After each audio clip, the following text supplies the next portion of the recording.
Hello, creatives, community, and kind folks. Welcome to RPG with DBJ. I am your host, DBJ, and welcome this week to science fiction pocket gaming, I guess would be the best way to describe it. Um, Today is Science Fiction Week, and I thought I would give a spotlight to some pocket-sized tabletop role-playing games. Now, I'm using uh, Pocket TTRPGs as a stand-in instead of saying rules-lite, because some of these games aren't necessarily light in the mechanics. Um, but I thought it would be a way to spotlight some interesting looks at how various indie game designers come into the tabletop community, and especially with science fiction, because science fiction is one of my favorite genres and a bit overlooked sometimes in the tabletop community. Also, if you have family, friends, those that you game with that want to dip their, or you think they would like to dip their hand into science fiction, and you don't want to put out that much money and investment, this is also a great opportunity to find those little hidden gems, and as well as the fact that, listen, let's be honest, we're all like world builders and game designers ourselves, whether we like to think so or not. And so these games offer the opportunity, and many of them are actually written so that you yourself have the opportunity to shift, change, hack, rip apart and put together these games as well, and lower page count, lower dip in investment, both with your time and money and energy. I thought I would spotlight some of these. And today we're going to talk about Beta Red, a cyberpunk RPG, and also what I find, whether it's in the mechanics, the design, in the writing, or something that really has encouraged me to go, hey, this is something to really take a look at.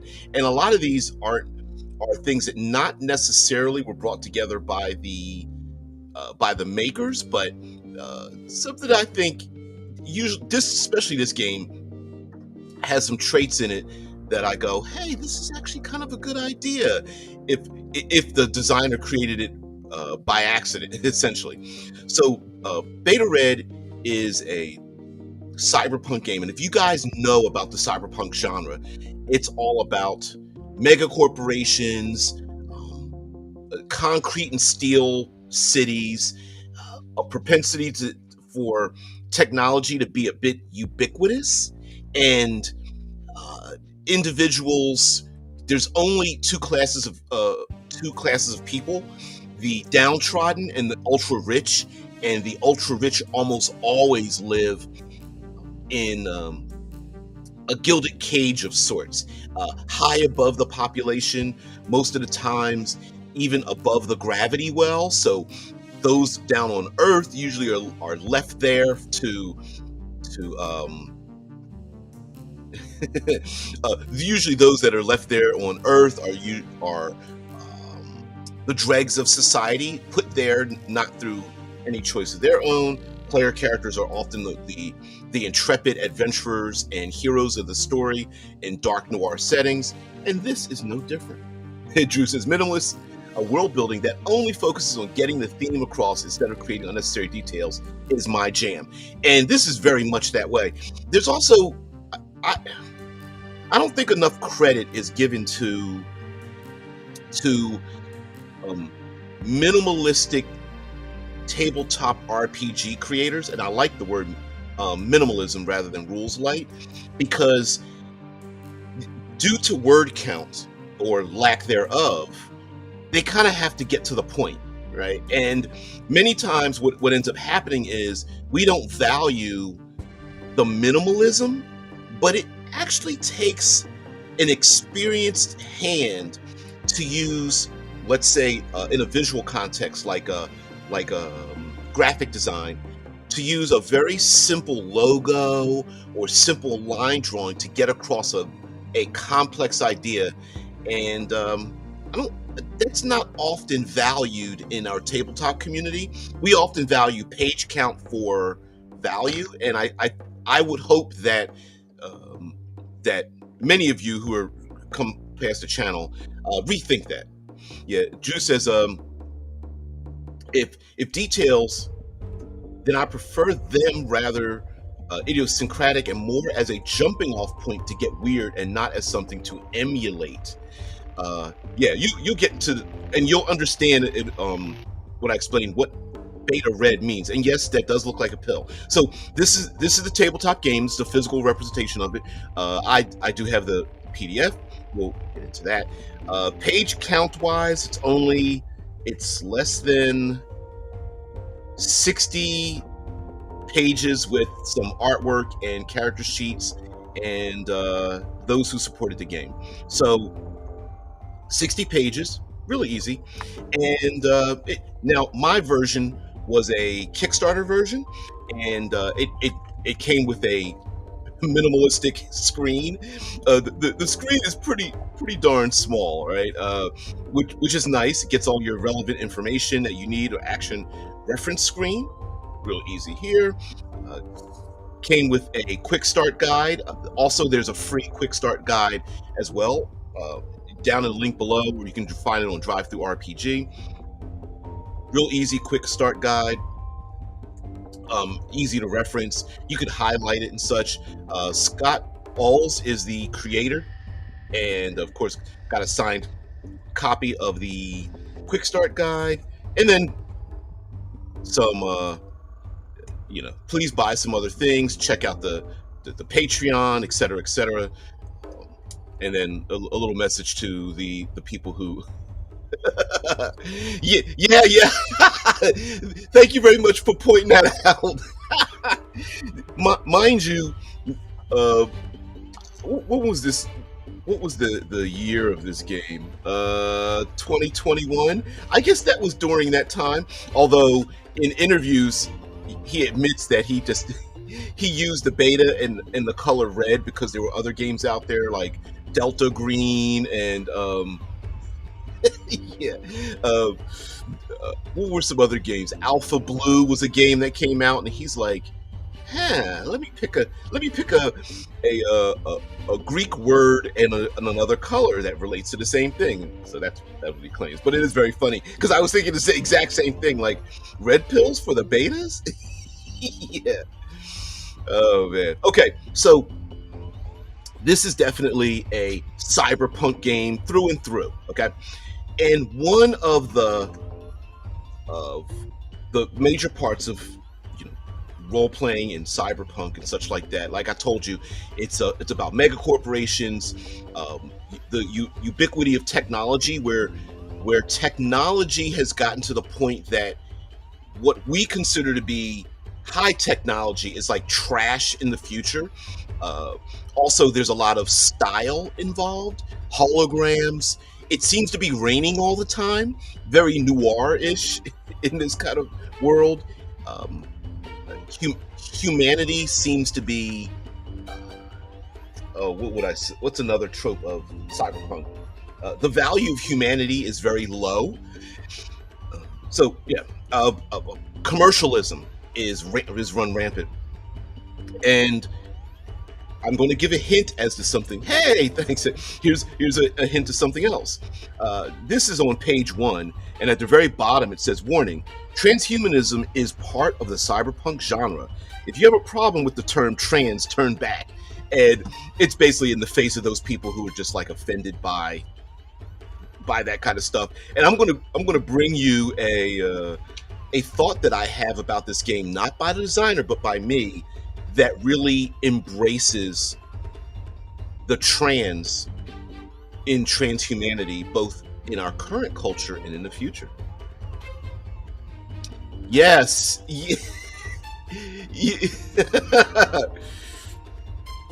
Oh no, don't do that. Oh man. No, don't. No. So bad. So bad. So there is a very slight background to this game. Um, it doesn't talk about any specific cities, specific timelines, or anything like that. It's very generalized. And so, um, in short, the generalization is that robots and AI have advanced. Robots and AI inside of robots end up passing the Turing test, becoming recognized as living sentient beings. They end up becoming recognized as living sentient beings because the corporate overlords really wanted to have essentially free labor. So they began recruiting more and more robots, replacing humanity. So human beings became far more destitute, and like crabs in a barrel, they began ripping themselves down because there were very few opportunities for humans because the AIs and the robots had taken over, and not taken over in the sense of guys, be careful, please, in the comment section. You're gonna get me shut down. So the robots didn't take over in the classic Cyberdyne, we're going to go to war. Basically, they began replacing humanity until the robots realized that, you know what, they're property too. And the megacorporations began treating the robots and the AIs like not, replacement parts and things of that nature. So the robots themselves as well began to beseech the ones they replaced, and so found homes by being embraced by the downtrodden as well. Now, as I'm flipping through this, there's some nice artwork, and it seems like it feels like there's a lot of rules, but there aren't. For example, literally, it's 2 pages on how to do the combat section. I see.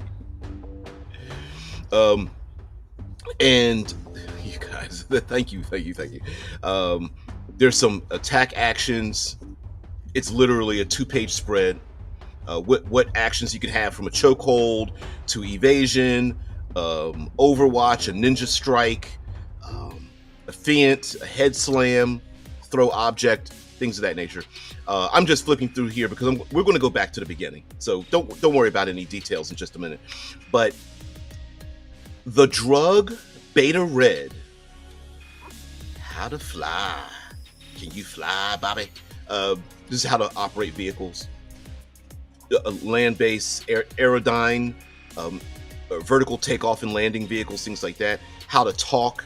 Literally a 2-page spread in terms of... And what I like about this is it was a 2-page spread for combat, and this is a 2-page spread for basically interacting, doing social interactions. Everything from negotiating pay, actions you can take, bureaucracy, bribing, burning, basically calling somebody out in a public forum, conning someone, networking, kinesthetic cues, lie detector, linguistics, lip reading, rousing communication, saving face, trade skill, undermine. And so these are all variations of social skills. And then there's now how to psychic. Well, that's going to relate us all the way back. The Beta Red. Yeah, you guys. Oh, you're so bad. Algobot 2 here. We just came out with a new single. Oh, sweet. Sweet. Put a link if you don't mind. If you don't mind me airing it, then I don't mind putting it out there. All right, so Beta Red. This is a drug that, in the context, this gives more specificity to the background. So, in order for us regular old human folk to fight against the corporations, to fight against what they call the feds, which are the lacking in power governments from around the world, which have basically turned into city-states. And in order to rise up from the dregs of society and try to carve yourself out something, you need beta red. Beta red is a drug that not only allows you to resist organ rejection, but it also allows you to, it has a noetic effect. Noetics is like the study of the science and integration of technology into society. In this game, it's more of integration of cybernetics into the body. So in order for your cybernetics not just to replace a body part, but to enhance everything that you are, your speed, endurance, being able to easily move between your regular vision and your thermal vision, to integrate that cable that you have stuck in the back of your neck or in your temple or in the side, you know what I mean, and plug it into a gun that you point around the corner and be able to target people, you need beta red. And mind you, the game, I need to say this up front, the game designer did not intend for the beta red drug to be interpreted this way, but I'm going to tell you my interpretation of it, and I think it is a cool aspect to the game, unintended. So the beta red drug has also, in 1% of the population within this game, turned individuals into psychics. And I think, for me, to differentiate this game from Cyberpunk 2020 and the other Cyberpunk genres, is this drug beta red. Now, nowhere in the character sheet, let's turn to the character sheet here. Nowhere designed on this character sheet is there a specific spot for like the beta red drug, how much of the drug you need, nothing like that. It is literally just a background element. And it explains why there are psychic individuals in the game, and yes, you can play a psychic. It also explains how cybernetics, why the world isn't filled with cybernetic soldiers, and that's because there are people who have replacement cybernetics, but if you want to become a badass, read player character, you need the beta red drug so that you can resist organ rejection.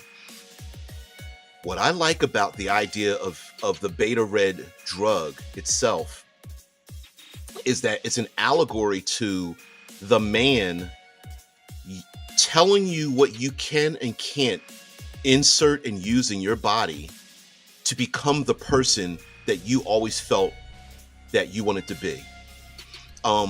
Today and in the future and at all times, we've known of corporations, nanny states, social rules to tell us what we can and cannot put inside of our bodies, and including the fact that some people may want both physically and mentally, or need physically and psychologically, a drug to maintain the person that they want. I bring you back to the very first page where it says transhumanism is part of the cyberpunk genre. If you have a problem with the term trans, turn back. And I like the idea of this game. Role-playing, not games, but role-playing itself is known as a great technique to teach people how to put ourselves in the shoes of others, to have an empathic, what would it feel like if I lived as someone else? Drew says, noetic is based on the Greek word referring to mental faculties and cognitive functions. And absolutely. And I think the designer did not intend it to be viewed this way. But what I like about it is every player character is dependent upon Beta Red to be who they are. And now you have mega corporations and governments. You have, I wouldn't call them so much friends and family, but you have friends, family, neighbors telling you shouldn't have a thing. You have this drug that you need to become the badass that you are. Is that badassery in your own head, or are you really this person in the world to get ahead and, buying, selling, trading, needing this drug? It has so many allegories with trans rights and gender politics and drug addiction and all these very adult concepts, and I like it. I like it a lot. The Let me reiterate, the game designer did not write anything in this book as we speak that refers to that. But with a big giant red pill on the front, I love it. I love it. Wires and cables. I feel like cyberpunk as a genre struggled when technology started really advancing, when Wi-Fi became a thing. You're so, and King, you are so right. Now, mind you, was the Artalsorian Games has advanced the timeline so that because of rampant hacking and viruses, and because Wi-Fi actually came about, the idea of having to have a deck and plug things in and all that kind of stuff. The Wi-Fi kind of broke that apart, but you can always make the claim, and they use this in Cyberpunk 2020 Artalsorian Games, the godfather of Cyberpunk, that most things are air gapped, and in order for you to be a hacker and hack into the mega corporations, you need to be there to plug into the system to do it. You can't hack a major corporation from the outside with Wi-Fi because their most internal important heist, in order to pull off a heist with a player character, to be there instead of being like, in the Indian Sea on a boat somewhere while the players are 5,000 miles away. In order to do that, you need to be on site to plug yourself in directly. So that's how they get around, and it makes sense, right? If player characters are hackers, why would you leave everything out in the cloud?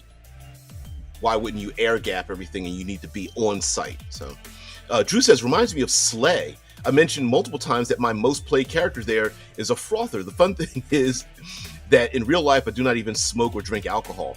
But you can always play someone, live vicariously through the lives of your player character who are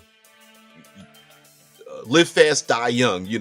They you ride them dry and put them away wet. Now, let's put up the thing here. Why won't it? All right, let's share a window. So here's a PDF, beta read, and the beta read PDF, again, real small, 60 pages and whatnot. And let's get into the mechanics. It's not the sexiest thing, but I know a lot of people want to know about the mechanics of the game. And the mechanics of the game is very, very simple. Very simple. It is a dice pool system and of D6s. Easy to find, easy to gather. So you gather together your dice pool, and you have a target number, a TN, target number. There are many games from back in the 90s up till today that use TN as instead of like DC or whatever, or OL for opposition level. Doesn't matter. It's a number you need to acquire. How this game does it is on the player side. Where's the character sheet? On the player side, you need, you will have your stats: strength, compassion, reaction, intelligence, toughness, expression, and psi, or psychic ability. And you also have a number of skills, and the basic skills are listed below. And it's very simple. Even on the character sheet, you have yourself a base of 1, and everything except the supernatural skill. You have a plus your background. You pick a background, and it gives you +1, 2, +3, or whatever. You have a role. You pick your role. You have augmentation, whatever your augmentation is, and that equals something known as a hit limit. Don't mistake hit limit for like hit points or anything. So what you do is you add up whatever your athletics is. So let's say your athletics is 4. You grab your dice pool, you roll the dice, and every die that is 4 or less gives you a hit. And a hit is not just combat related. It can be, I want to jump across the one rooftop to the other. Okay, the target number is 3. So you need 3 hits to succeed, or 3 successes. And so you would look up your athletics, and you go, athletics, 1, blah, blah, blah, 4. 4 dice, roll, and then you would find out what your target number, how many hits you got. So you grab your dice pool on the player side, the one running the game master says what the target number is. And so the target number is how many hits you need, and your dice pool gives you, lets you know how many dice you roll. It's pretty simple. And let's get to the character types. So there's very few character types. You choose your species, you choose your background, and you choose a role. Let's get to that page, as a matter of fact. Let's forward ahead. Of course, we got the, got to give credit out. R. Scott Alls, who's designed, check out his other games. He has one that I think is really fun called Maximum Apocalypse. It is a satirical percentile role-playing game in a Earth that has suffered every apocalypse.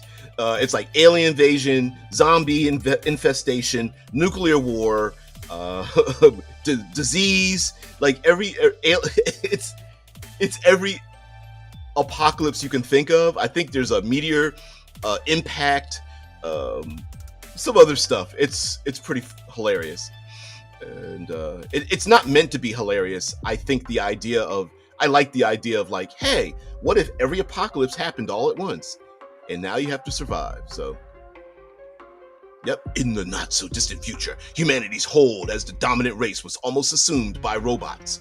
A drug made it possible for humans to graft cybernetic enhancements to their bodies without organ rejection. Those with access to this drug can transcend humanity's limits and compete with the machines that threaten the definition of being human. This drug is named Beta Red. You thought I was going to pronounce something else, but I didn't.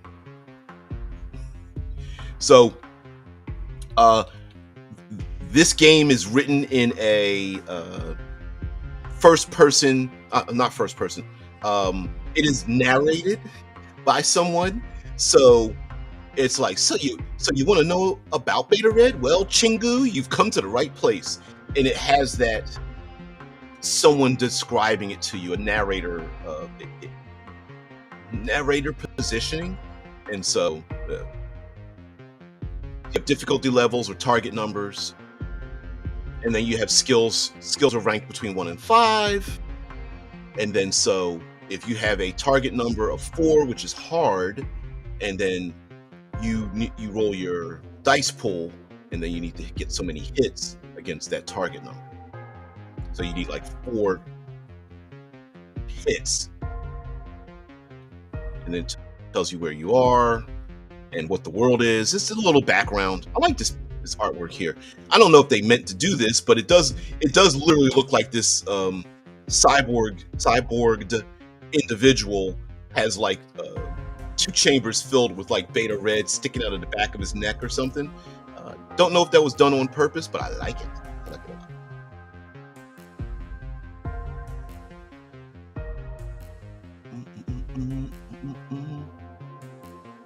And let's get to the character concepts here. So here we have the creative process. You choose a species. Let's see. Let's increase the size of this. There we go. Choose a species. Choose a background. Choose a role. Create your augmentations. Calculate your defenses. And calculating your defenses is basically, we see this in many role-playing games where you have secondary stats that are some kind of mathematical formula with your other stats. Real easy. You either add things together or add 2 things together and divide it in half, and that's it. And then you load up on gear.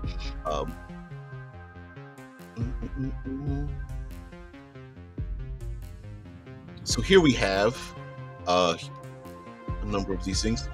You know, indie publishers, you end up having to reuse artwork, which is fine. We've got a human being here, and your stats. Let me see if I can go back to the what the stats were. Yeah, strength. That's not that's strength, compassion, reaction, intelligence, toughness, expression, and psi or psychic ability. And it gives you your base starting stats, and then you have you can increase one skill of your choice to a base 2, and then you have a soak unarmored hit limit, which is 2. Some people don't like soak active defense, meaning like you have to roll to soak a hit, whether it's mental or physical in this game. But you can also be a robot, and yes, you can pick a robot that has different backgrounds and roles. You can pick a robot that might be a corporate leader, or you could make a robot that is a that is homeless, living on the streets, if you prefer. Then we have a psychic. If you notice, this is a psychic. All your base stats start out at 1 instead of 2, but you have access to psychic abilities, of course. I'll get to your comments in just a minute. You can play a clone. Clones began as the property of narcissistic mega corporation owners. So many of the clones came from people who wanted to live forever, and of course, you know, your typical clone uprising. Clone freedom. So yes, you can play a clone of someone very famous or powerful, or you can play an escaped clone that might have been used for body parts to keep somebody else alive, things like that. And you combine them with the various backgrounds, and the backgrounds give you modifications to your stats and your skills. So you could be a backroom project or a corporate zombie, maybe a criminal.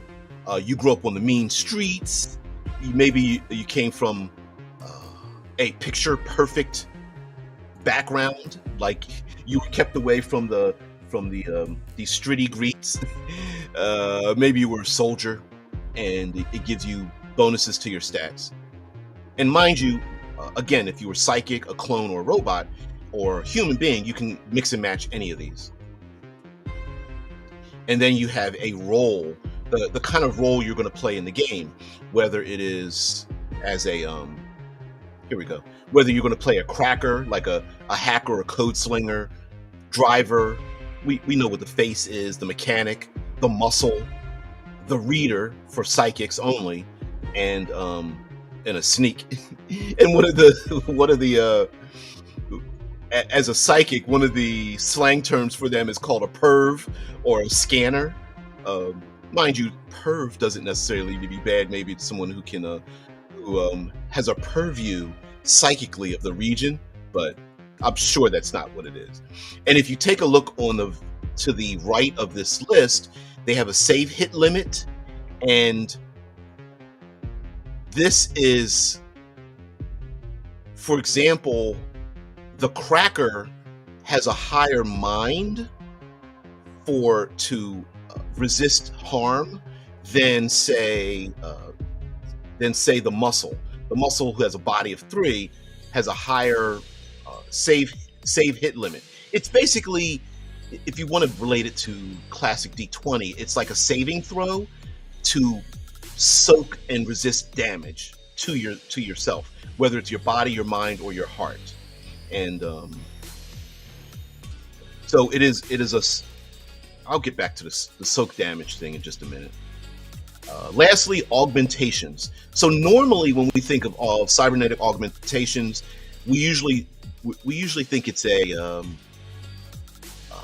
shopping spree, right? You have books and books and books about all types of cybernetic implants. Instead, because it's rules-lite, instead of doing all that, basically you start out with one. Here it is. Characters begin with one major augmentation, something like metal arms or cybernetic eyes, or two minor augmentations.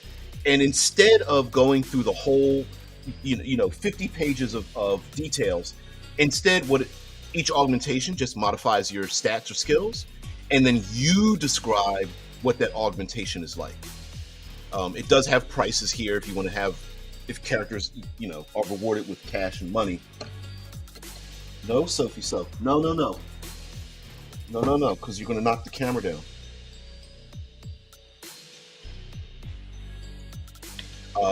So these are some examples of augmentations.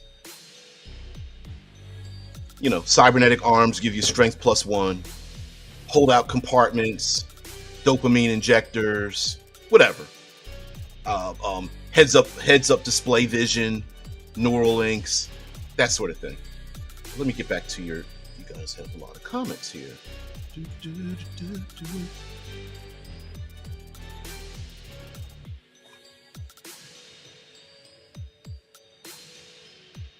It says, with the hit limit, I hope the game contains drugs that allow a limit break.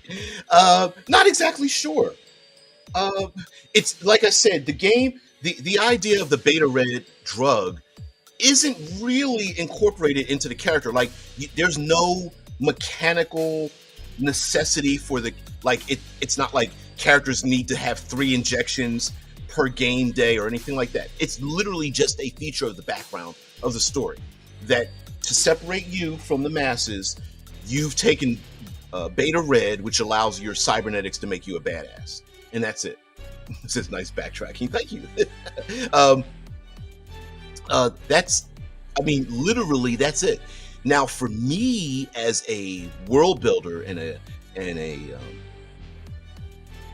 person who likes to embrace the nuances of something, I like the idea of incorporating beta red, this fictional drug, enhancement, nano. I mean, you could come up with, is it like a nanotech? Is it a virus? Is it some kind of, does it need to be,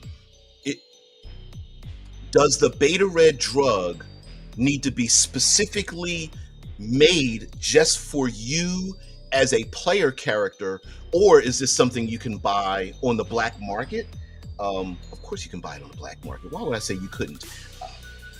How difficult is it to get it? Is it easy to produce, but there's artificial scarcity, or is it very difficult to create and it requires players to go on heists and adventures to maintain this? I don't know. But I like it as a background element. And I would even have players pick, what is your relationship to this damn drug? Is it something that you wish you didn't have to use, but you use anyway? If you didn't have it, is your personality different?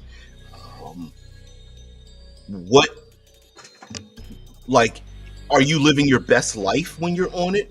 Or have you become the person that you wish you never were, but you're sacrificing your own humanity, let's say? All that kind of stuff.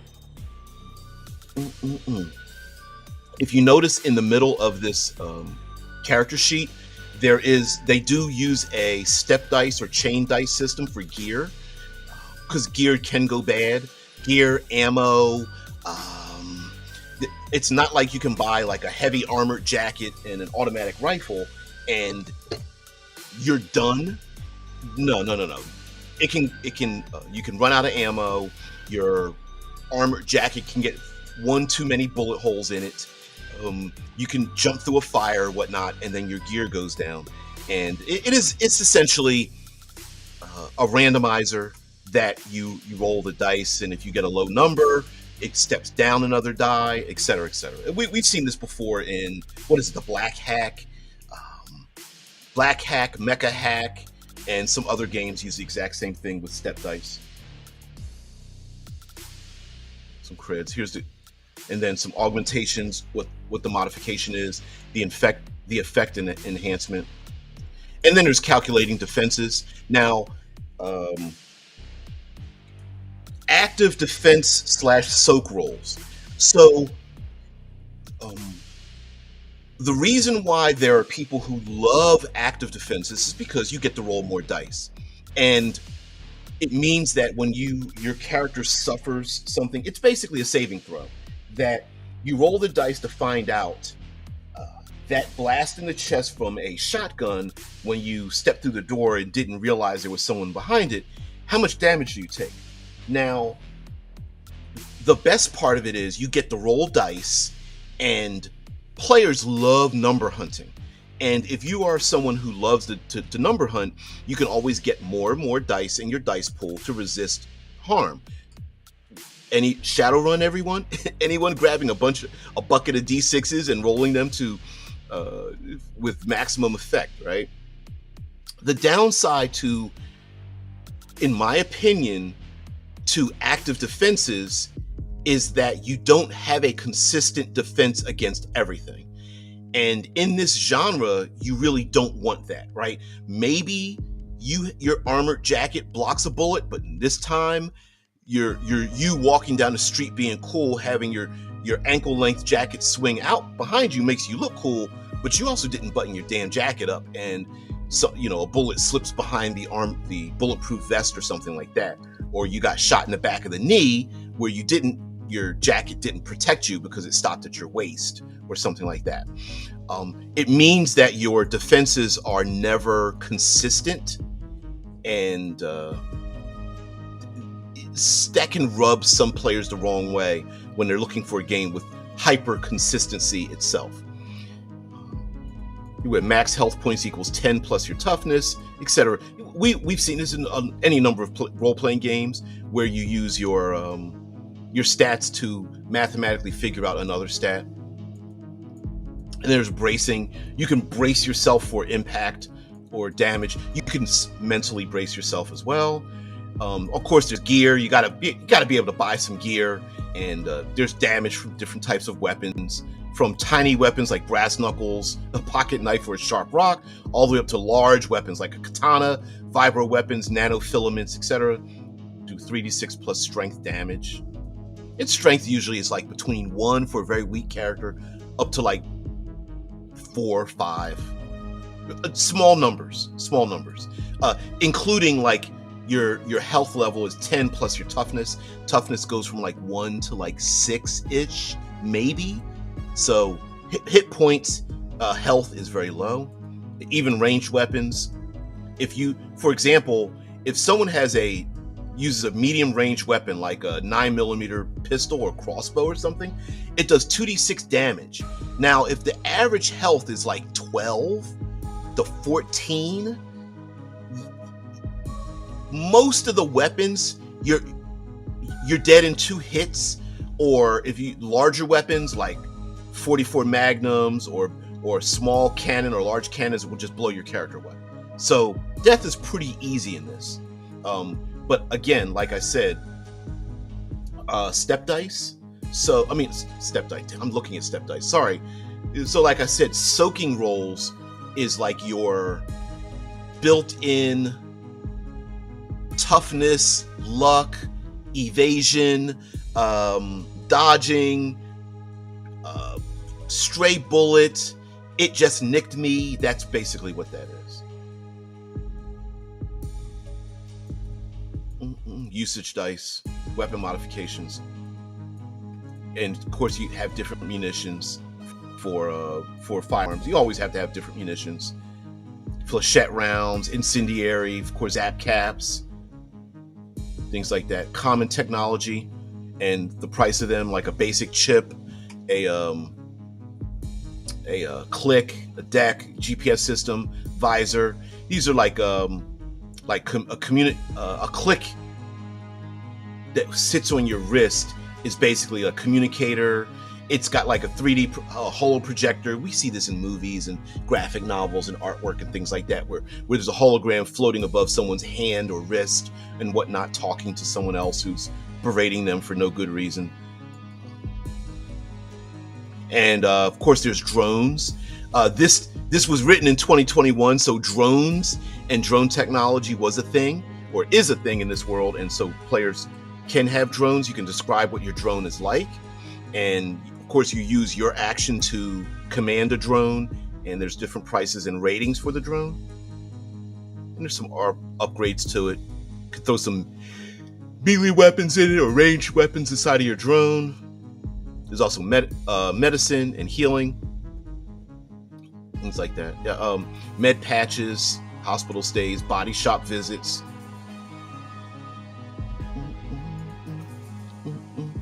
Of course, you have vehicles. very rules light. I like it. But a buzzer, a scoot, a slim, a buzzer, scoot, slim, guzzler, racer, hover bike, hover car. You know, slang terms. And of course, slang terms mean you can describe it any way you want. Definitely search the internet for your own gaming things. And like, hey, what is a buzzer? A electric powered single wheel grounder vehicle. It's like, is that single wheel? What is that? One of those little buzzer things that you see, like the it's like a wheel, and you have two what's it called? Pedals next to it, and it only stands maybe up to no higher than your calves? Or is this a single wheeled vehicle that you sit inside of the wheel, and the wheel goes all the way around the human body? I've seen both of those, and which one is it? I don't know. That's up to you.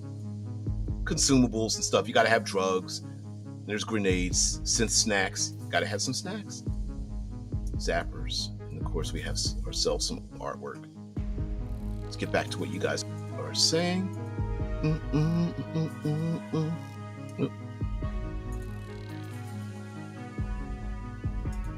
Let's see.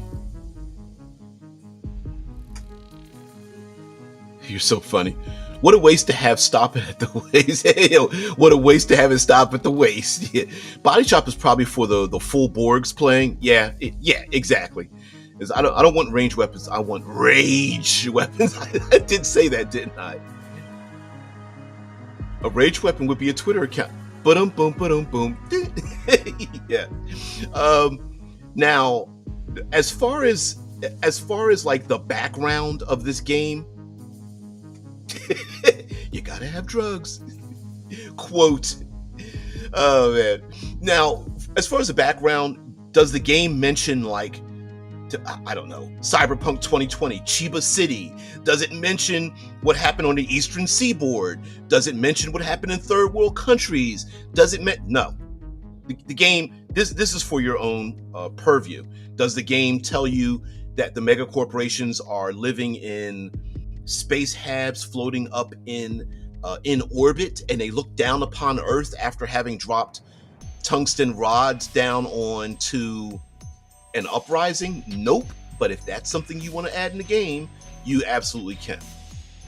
And then the game goes into some of the rules about cover and attacks and actions and things like that.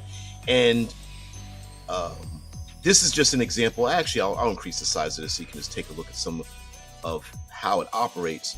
So, okay, the game has separated your ability to do something and the difficulty of doing the thing, so that the player, all you need to worry about is, how good am I at doing the thing? That's it. And then instead of modifying that up and down, instead, myself, if I'm the game master, I tell you what the target number is, and then you just roll the dice against that thing. So there's, like I said, there's a 2-page spread of the attack actions, right? And the game does tell you how to fight. And under the attack actions, based on what you want to do, it gives you whatever skill that's needed for it, and what the target number is. So, for example, if you want to do an aimed shot, this very first one, and you want to do an aimed shot, you need to use your shoot skill. You have a target number 4, and then it also means that for your usage die, you roll once for your usage die, which usage die is the step dice. Like, let's say you have a pistol in your hand and you have a D8 for your pistol. After you shoot, you roll the usage die, which is a D8, and if you roll like a 1 or 2, then it steps down to D6, and after D6, you're out of ammo. So instead of counting ammo or counting how many hacking programs you have or anything like that, you have a usage die. So this has a target number of 4. And so in order to you grab your dice pool numbers, your dice pool, and you roll the dice. And in order to do this, the aim shot, of course, 4, that means you need 4 hits. You want to blast somebody. Character strikes the target with a ranged weapon and does their weapon's damage. Easy, right? Usage die, you use the ranged weapon. Easy to do. You just need 2 hits. Chokehold, same thing. Same combat maneuver. Use the same rules as a ranged combat. Use your brawl skill, target number 3, and then it has a little detail here. Character forces their opponent to make a body save versus the total hits. If the target fails, they take the attacker's unarmed damage that they cannot soak, etc., etc. And it tells you other things, distracting strikes. All of these maneuvers players can do. So it's not like you have to buy these. These aren't things that you buy. These are things that you can just pick and choose to do in the game. And based on your skill level and your dice pool, you know, if you're not a combat heavy, you're probably not going to do things like this one, which is a target number 4.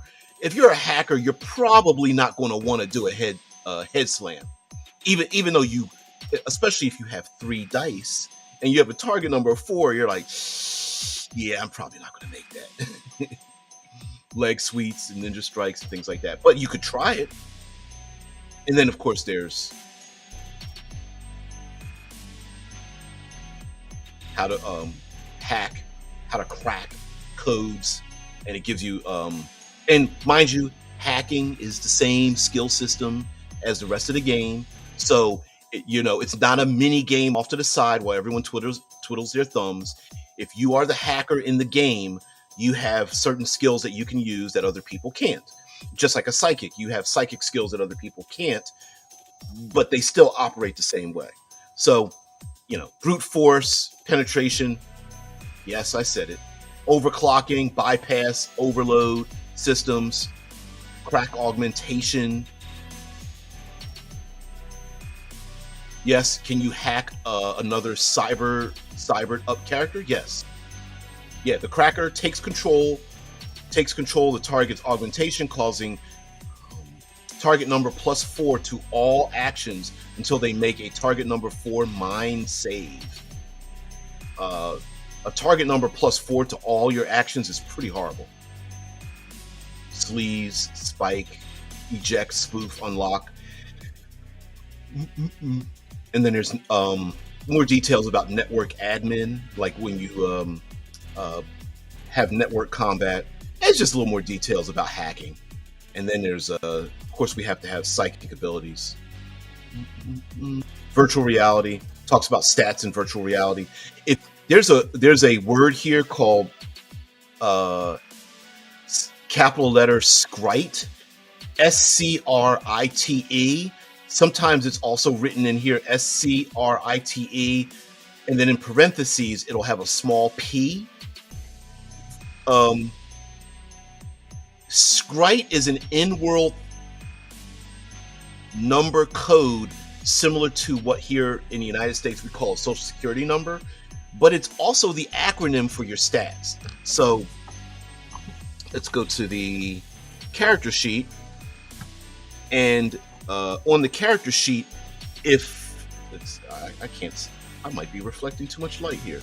So on the character sheet right here, if you were to take the first letter of strength, compassion, reaction, etc., intelligence all the way down the side, well, actually, if I put my finger over side, you'll see that it spells out the word Scrite. So Scrite is a thing in the game where people have a Scrite score. So let's move this over. There we go. Let's put this. There we go. Thanks to modern coding, your Scrite score translates directly into virtual reality. It's as if your mind understands what you should be capable of doing and are the same in virtual reality as out of it. This can be disorienting if you're not used to it, but you can lift things as well as you could in virtual reality. It's really just a very easy way of saying don't bother making a second character that your character has as an avatar in virtual reality unless you want to. Um, but yes, you can hack and steal and find someone else's Scryte score. Your Scryte score is similar to like your reputation on the internet, as well as other things, and it's just basically it's a in-world way to describe like who you are and what you are and things like that. Talk about virtual reality and the rules inside of virtual reality, and this is vehicle combat and vehicle maneuvering. How to fly, distances in vehicles, and how to adjust those distances in vehicles, and then how to pilot those vehicles. Because if you're gonna bother having a Blade Runner world, and the players find an aerial or a VTOL vehicle, vertical takeoff and landing vehicle, they're going to want to pilot those things. Say drift, smoke screening, gain ground swerve, J-turn, and then of course again social interactions like I mentioned before about using bureaucracy, bribing people, burning them. Burn, subterfuge skill. Character manages to call out the target for some embarrassing past action or physical characteristic, causing the target to lose their next turn or have a target number +2 to their next skill roll. That sounds like a provoke in Fate, and sounds like, oh, what is the Dungeons and Dragons spell that does that? Where you do yeah. Oh shit, I'm gonna get in trouble for this. Penetration in a game about betas? Guess it is indeed time to peg the patriarchy. Hells yeah.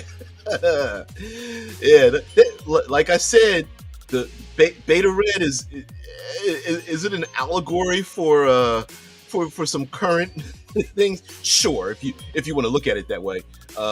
Again, you know, did the designer intend it for that reason? No, but I feel like a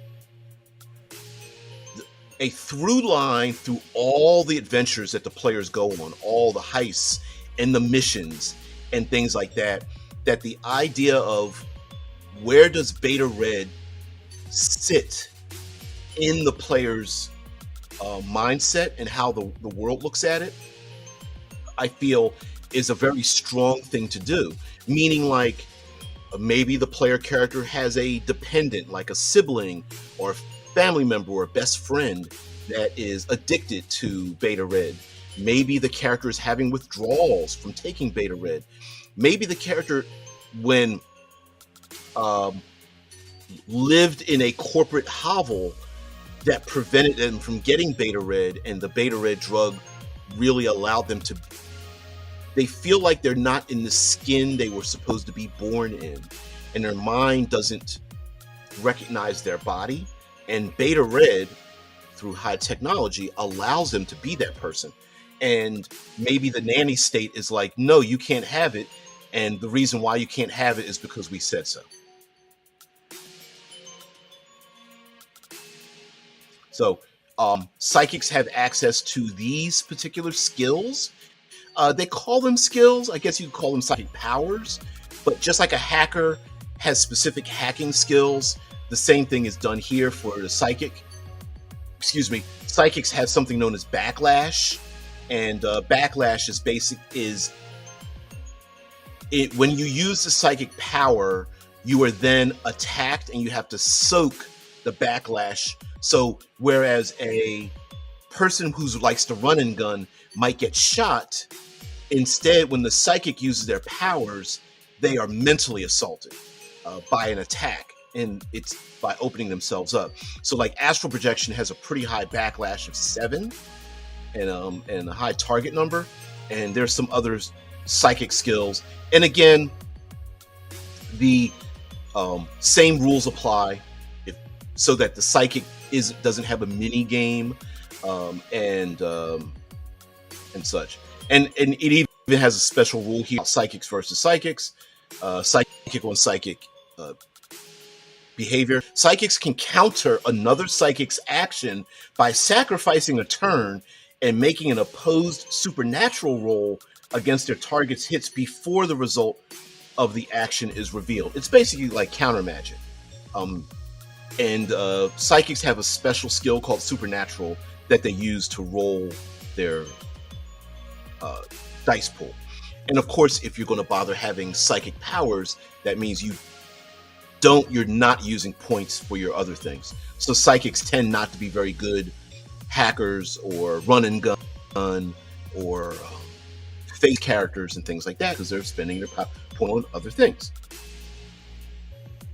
Clairvoyance, etc., etc. It doesn't. I'm not going to go back. It doesn't specifically state that you have to pick one of these, or like you have so many that you can pick. But what I would suggest is picking like 3 to 5 that the player is pretty good at. They're used to using it, and maybe the character grows into these others. Especially if you want to downplay the psychic power part of it. You know, if maybe this is something you really don't want in your hard cyberpunk sci-fi game. Like, for example, in Cyberpunk 2020, Artal Saurian, there's no psychic powers. In Shadowrun, it's like dragons and elves and magic. This is kind of a middle ground in that. Like, you could, if you want to, in your hard sci-fi, do you want to have people who can, like, what's the movie that I'm thinking of? Looper. There's a movie known as Looper, and in it there's a drug that a minor number of people in the population can get psychic powers, and this may be, you could describe it that way. And absolutely many of these things, like the classic bleeding nose, blood vessels popping in the eye, the blood coming out of the ears, if you want to describe it that way. The I use my psychic power and I turn into a catatonic state, or I vomit up my last meal by using my psychic powers. I am seeing things in my mind's eye that other people can't see. Of course you can insert that in game. And these are backlash effects. Again, here we go, minor. You roll 6d66, so you're using 2d6 as the 10s and 1s. So and of course, like if you roll double 1s, it's an 11, or if you roll a 4 and a 4, you know, it's a 44, and then it gives you different effects. Everything from profuse nose bleeding all the way up to something like streaming psychic energy explodes from the psychic, causing all characters in near range to suffer 2d6 plus psi stat damage, no soak save. Pretty damn horrible. All right, let's get back to what you guys have to say and we'll get out of here. Vicious mockery. Thank you very much for that. The taunting someone to get them so mad that they suffer damage. That's the vicious mockery spell. Thank you. I was like, I was thinking a monkey. I was like, what? Something monkey? It is vicious mockery. Yeah. Funny, searching beta red on Pinterest provided me mostly with beta reds, which are fish. Yeah. Speaking of supernatural, I finished yesterday's Kassad's chapter in a Hyperion. Ooh, the use of entropy there reminded me of the film Tenet. Yeah. Kassad, the soldier in Hyperion. Yeah. Well, and Dan Simmons does a really good job at writing. How to explain? Writing.